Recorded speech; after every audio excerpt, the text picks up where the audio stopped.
Sempre all'ascolto di Radio Corsica Internazionale. Reportage, une émission qui vous est proposée par la rédaction d'RCI, à retrouver en images et en podcast sur le site de Radio Corsica Internazionale.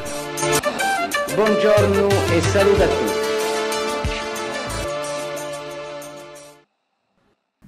Bonjour et bienvenue au Centre culturel L'Albor où c'est la rentrée pour les divers ateliers du Centre culturel avec François-Xavier et Jessica qui vont nous parler un petit peu de ces ateliers. Jessica, bonjour. Bonjour. Alors présentez-nous un petit peu cette reprise. Oui, c'est la reprise du club manga. On s'était quitté cet été lors de la grande fête. Vous étiez venus nous voir. On avait annoncé à ce moment-là qu'il y aurait la reprise du club pour les vacances. Donc on y est. Cette année, on a 2 nouveaux ateliers et des rencontres, plein de rencontres prévues cette année. On a donc un atelier Crée ton animé où ils vont vraiment apprendre à dessiner un animé et il sera projeté ensuite en salle lors de la grande fête en juillet prochain.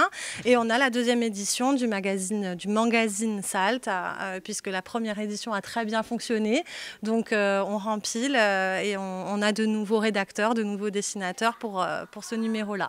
Voilà. À peu près. Après, il y aura des surprises tout au long de l'année, beaucoup de rencontres, d'autres mangaka qui viendront les rencontrer et faire des masterclass comme l'année dernière, et un grand concours. Un premier concours pour peut-être François-Xavier peut en parler mieux que moi, mais avec un joli jury en surprise.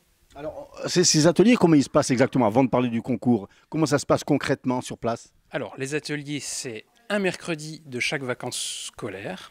Donc, et on s'organise toujours de la même manière, c'est-à-dire qu'il y a des ateliers qu'on peut appeler des ateliers standards. Donc, comme l'a dit Jessica, un atelier de création de films d'animation d'inspiration japonaise, et puis un autre atelier, donc le magazine Salt. Donc là, ce sont des ateliers récurrents. Et puis, il y a ce qu'on appelle à l'Albour des petites actions coup de poing. Donc, comme elle l'a dit très justement, on va inviter des mangakas, on va inviter des spécialistes du manga, et puis, voilà. Et puis, il y a également l'Anime Club. L'Anime Club qui proposera 2 rencontres. C'est le principe du Ciné Club, c'est tourné vers l'animation japonaise. Donc on proposera cette année des petits marathons animés autour de thématiques bien précises et de personnages bien précis. Voilà, donc tout au long de l'année, on essaye de ponctuer comme ça de petits événements coup de poing.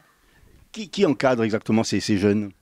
C'est nous, le secteur jeunesse, le secteur jeunesse de la médiathèque Barberine-Douriane du centre culturel Albour. C'est un club qui a maintenant 3 ans, qui a été créé en février 2021. Ils étaient une dizaine et puis maintenant ils sont une 50aine. Voilà, donc c'est.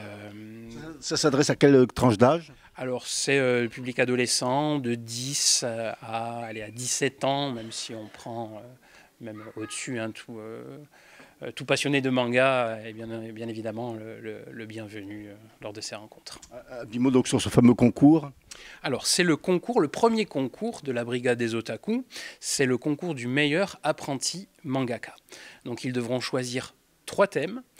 Un thème parmi 3 thèmes, pardon, et à partir de là, faire une proposition de planches d'inspiration manga, donc qu'ils scénariseront eux-mêmes, qu'ils dessineront eux-mêmes, ils feront eux-mêmes leur propre découpage. Ils ont jusqu'au 15 mai pour délivrer leurs planches ici à la médiathèque. Ensuite, ces planches seront vues par 3 professionnels du livre et du manga. Et puis on décernera le grand prix de ce meilleur apprenti mangaka. Ça sera lors de Mangamania Bastia, la 3e année, qui aura lieu le 22 juillet, le samedi 22 juillet, ici au Centre culturel Albour. François-Xavier, merci. Jessica, merci. Et puis on se retrouve très prochainement à l'Albor. Sempre all'ascolto di Radio Corsica Internazionale. Reportage, une émission qui vous est proposée par la rédaction d'RCI, à retrouver en images et en podcast sur le site de Radio Corsica Internazionale. Buongiorno e saluto a tutti.